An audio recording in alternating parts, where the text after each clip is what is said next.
A true apocalypse now lies at a measurable or foreseeable distance before us, and compared to it the Ulster question becomes utterly insignificant. I am pleased to say that I see no reason why we cannot simply remain spectators.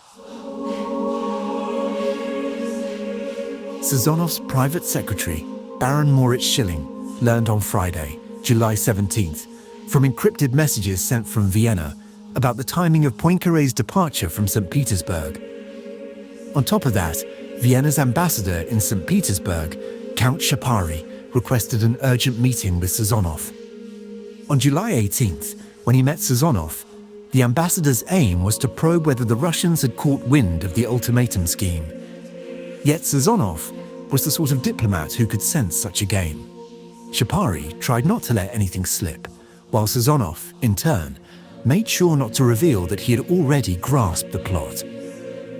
The meeting played out like a chess match, with Sazonov giving nothing away. Thus, the Austrians continued to believe they had deceived their adversaries. The next day, on Sunday morning, Sazonov went to the Peterhof Palace to brief the Tsar on the unfolding crisis. He had the text of Ambassador Shebeko's July 16th telegram read aloud, warning that Vienna was preparing some kind of ultimatum for Belgrade. After speaking with Sazonov, the Tsar wrote a note in the margin of the telegram: "In my opinion, a state should not impose demands of any kind upon another if it does not intend war." While the Tsar was learning of the ultimatum affair in Vienna, Berchtold was convening the Council of Ministers to finalize the conditions of the ultimatum to Serbia. By Sunday morning, Austria, as far as the world knew, had revealed nothing. The Tisza crisis, which had consumed precious days, had finally been overcome, and the imperial government now stood united behind the text of a 48-hour ultimatum. Vienna, with all eyes fixed upon it, sought to avoid drawing attention. To arouse no suspicion, the ministers arrived in unmarked cars. The top-secret war council at the Ballhausplatz residence began at 10 in the morning. Presiding over the meeting, Berchtold laid out the basic timetable. The 48-hour ultimatum was to be dispatched on Thursday, July 23rd, at 5 o'clock in the afternoon, just as Poincaré was about to depart St. Petersburg. Since Serbia was expected to reject it, the expiration of the ultimatum on Saturday at the same hour would allow mobilization to begin during the night of July 25th. To preempt objections over timing, Berchtold made it clear that German impatience left no room for further delay, a message aimed squarely at Tisza. Konrad von Hötzendorf not only approved of the decision, but pressed for the mobilization process to advance without delay. War Minister Krobatin reported that mobilization orders would be ready by Wednesday, July 22nd. Yet Tisza's doubts remained acute. To him, the gravest danger in the event of war was a Romanian attack through the Transylvanian Alps. Before giving final approval to the ultimatum plan, he demanded an explanation from Konrad about what was being done to defend Transylvania. Konrad, anticipating this very question, had his answer ready. Once mobilization began, martial law would be declared in Transylvania, and under the command of active duty officers, an expanded militia force would be raised against any potential Russian or Romanian attack. Even so, Tisza remained unconvinced, resisting on various grounds. But the path of political maneuver was closing for him as well. His resistance broken, Tisza gave his assent, and the ultimatum decision was carried unanimously. As the ultimatum was approved in Vienna, Poincare was nearing St. Petersburg. On Monday, July 20th, at 2 o'clock in the afternoon, the French delegation arrived aboard the warship France and dropped anchor at Kronstadt. President Raymond Poincaré and Prime Minister René Viviani were welcomed with great ceremony. Before the delegation even disembarked, Poincaré met Tsar Nicholas II on the deck of the imperial yacht Alexandria in the Baltic. From the very first moments, Poincaré stressed the importance of the alliance. He declared that not only Franco-Russian cooperation, but also the Entente with Britain must now be solidified into a firm alliance. The Tsar agreed, emphasizing that the continuation of France's 3-year law was essential for the balance of power in Europe. Even before the formal talks began, the two leaders had set the tone. Both were of one mind in standing against Germany. Later that afternoon, at 4 o'clock, the French delegation attended a court reception for the diplomatic corps. Present in the front ranks were the German and Austro-Hungarian ambassadors. In the opening moments, the British ambassador, Sir George Buchanan, committed a major blunder.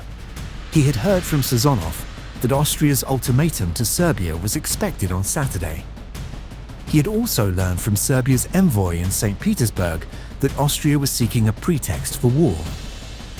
Combining these fragments, Buchanan sketched a grim picture for Poincare, telling him that the Serbian minister had informed him Austria might deliver a harsh note to Belgrade. The French, however, knew almost nothing of the developing ultimatum affair. Neither Britain nor Russia had kept them informed. Deeply angered by what he heard, Poincare, having been unsettled by Buchanan's warnings about Austria's designs, then received Count Friedrich Schapari, the Habsburg ambassador. Hoping to extract information from Berchtold's man in Petersburg, he asked bluntly, without hesitation, "Have you had any news from Serbia?" Schapari replied coldly, "The judicial inquiry is proceeding." When the president warned him about the tensions in the Balkans, Schapari once again gave a curt reply. "Mr. President, we cannot tolerate a foreign state closing its eyes to preparations for attacks against our sovereignty carried out on its own soil." Poincaré's tone grew increasingly menacing. In the present state of general feeling in Europe, every state must exercise double the caution. Serbia has in Russia some of the most ardent of friends, and Russia, like France, is bound by alliance. There are difficulties here whose gravity is greatly to be feared. The two men concluded their exchange with all the finesse of diplomatic art. I was not pleased with this conversation. The ambassador has clearly been instructed to say nothing. Austria is preparing a coup de théâtre for us. Sazonov must stand firm, and we must back him. Poincare immediately recounted the meeting to Foreign Minister Sazonov. Already well aware of the situation, Sazonov was now furious. Not wishing to provoke an open diplomatic rupture, he refrained from clashing head-on with Schapari and instead vented his anger on the German ambassador.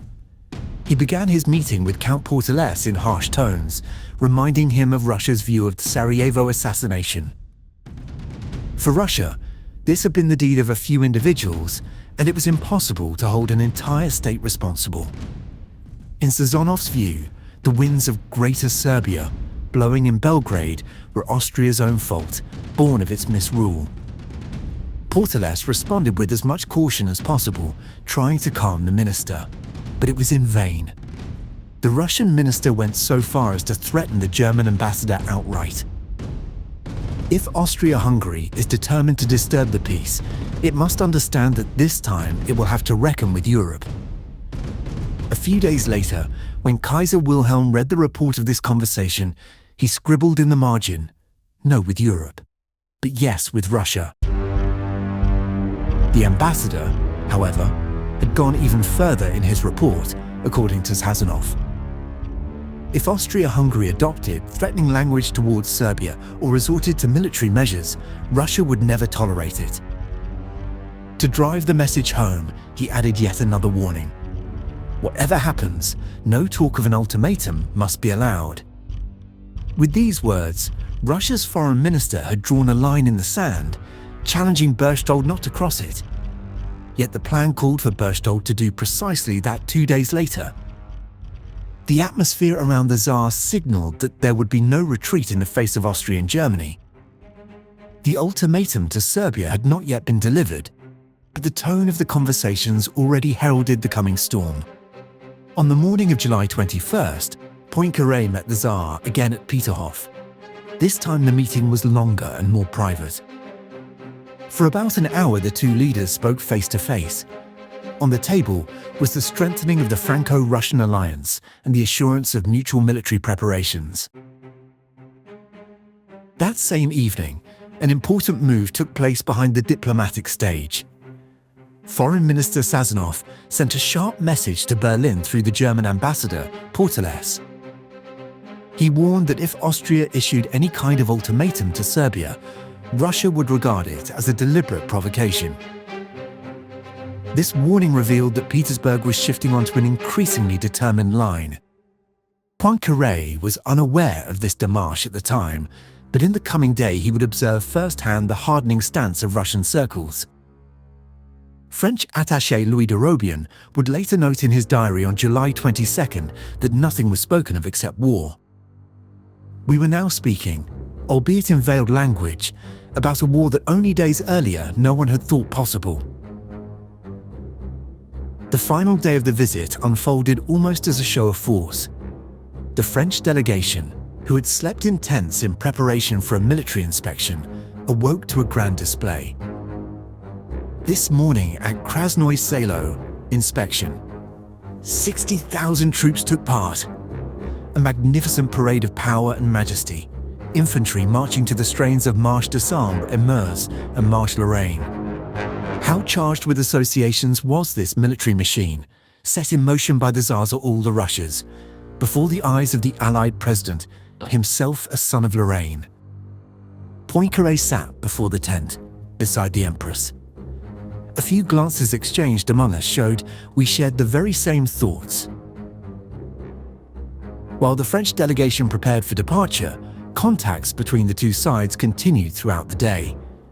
In the afternoon, Prime Minister and Foreign Minister Viviani met with his Russian counterpart Sazonov.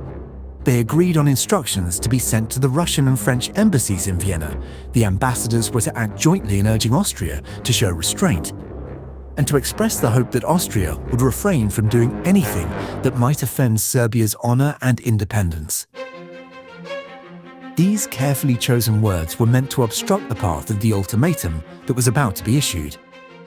British Ambassador George Buchanan confirmed that his government would send a similar message. Among the French, discussion also arose over how the meeting should be presented to the press. In Paleolog's draft communiqué, Serbia was hinted at only in the following words: "The two governments, where the balance of power in Europe is concerned, and particularly regarding the Balkans, have discovered that their views and interests are identical." But Viviani objected. "I think this involves us a bit too much in Russia's Balkan policy," the Prime Minister remarked, and ordered a new text. The visit of the President to the Emperor of Russia has allowed the two friendly and allied countries to discover that they are of one mind concerning the maintenance of the balance of power and peace in Europe, and especially in the Balkans. President Poincaré, however, was satisfied with the outcome of the visit. So long as Russia did not waver in its resolve, everything was proceeding according to plan. Poincaré called this a policy of peace, for in his eyes, Germany and Austria would back down when faced with such unyielding determination. And if they did not, they would be forced into war against mighty Russia, against France, and against Great Britain, the great power of land, sea, trade, and industry. Just before departure, Poincare reminded the Tsar once more, "This time, we must not retreat." At the very moment when Poincare was urging the Tsar to stand firm, Vienna had already dispatched its famous ultimatum to Belgrade. The tragic poker game had begun. In Vienna, the debates over the ultimatum that had dragged on for weeks were reaching their conclusion. On July 19th, the Council of Ministers met in Berchtold's office to discuss the draft of the ultimatum and the timing of its delivery. It was agreed that it would be presented on July 23rd at 5 o'clock in the evening. Later, this was postponed to 6, so that it would only reach its destination after Poincare had departed. "It is unlikely that our move will be known before Poincare leaves St. Petersburg," Berchtold remarked. Yet he was well aware that since word of Vienna's plans had already reached Rome, every hour was of great importance. The Serbian government would be given 48 hours to reply. If it did not accept every point in full, the ultimatum would expire on Saturday, July 25th. But what exactly would Austria demand of Serbia? 1. to suppress every publication inciting hatred or contempt of the monarchy, or whose general tendency was directed against its territorial integrity. 2. To proceed immediately with the dissolution of the Narodna Odbrana, to confiscate all its means of propaganda. 3. To remove without delay from public instruction in Serbia, whether from the teaching staff or the methods of teaching, everything that serves or might serve to foster propaganda against Austria-Hungary. 4. To dismiss from military and administrative service all officers and officials guilty of propaganda against Austria-Hungary. The imperial and royal government reserved the right to communicate the names of such individuals. 5. To accept the cooperation in Serbia of representatives of the imperial and royal government in suppressing subversive movements directed against the monarchy's territorial integrity. 6. To open a judicial inquiry against all participants in the plot of June 28th who were on Serbian territory. Organs of the imperial and royal government would take part in the investigations. 7. To arrest immediately Major Vojislav Tankasic and the Serbian official Milan Shiganovic, who had been implicated in the assassination plot. 8. To take effective measures to prevent the smuggling of arms and explosives across the frontier, to dismiss and punish severely those frontier officials at Shabak and Loznica who had assisted the perpetrators of the crime in crossing the border. 9. To furnish explanations regarding the unjustifiable statements made by Serbian officials. 10. To inform without delay the imperial and royal government of the execution of the measures included in the foregoing points. The imperial and royal government expects the reply of the royal government by Saturday, the 25th of this month, at 6 o'clock in the evening at the latest. On Thursday, July 23rd, when Baron Giesel requested an audience with Prime Minister Pašić to deliver the ultimatum, he was disappointed to learn that the Prime Minister was not even in the capital. He was in Niš campaigning for re-election. The Serbs knew what was coming. Almost the entire top leadership had scattered across the country, as if to flee from the ultimatum. The Austrians expected that as soon as Pašić read the text, he would resign, so as to avoid the dishonor of accepting it. Yet even if the government resigned, responsibility would still fall upon it until a new one was formed. The Austrians were unwilling to wait any longer. Shortly before 6 o'clock in the evening of July 23rd, Baron Giesel arrived at the Serbian Ministry of Foreign Affairs. By that time, Austria's ultimatum to Serbia was Europe's worst-kept secret. Only the Austrians and Germans had seen the full text. But just like the Russians, French, British, and Italians, the Serbs had no doubt that it was about to arrive and that its terms would be difficult, perhaps impossible, to accept. The only official available to receive, it was Finance Minister Dr. Lazar Paciu. Yet when the ambassador sought to hand over the document, he was met with an unpleasant surprise. The minister did not speak French. Clearly, this was one of Belgrade's tricks to delay the process. The note was translated by embassy staff and then conveyed to the minister. Baron Giesel stated that the deadline would expire on Saturday, July 25th, at 6 o'clock, and that if no satisfactory reply was received, he and his entire staff would leave Belgrade. The minister replied that such an important note could only be answered by a meeting of the cabinet, and that he could not accept it on his own. After a long and awkward silence, Giesel decided to leave the ultimatum on the table, telling Paciu that Serbia was free to act as it pleased. Then he rose and left the room. There was nothing more he could do. No sooner had Giesel departed the building than Minister Paciu dropped the pretense. He immediately shared the contents of the ultimatum with two fellow ministers who had been waiting in the adjoining room. They, in turn, hurried to pass the news on to the diplomats of friendly powers. Pandora's box had now been opened.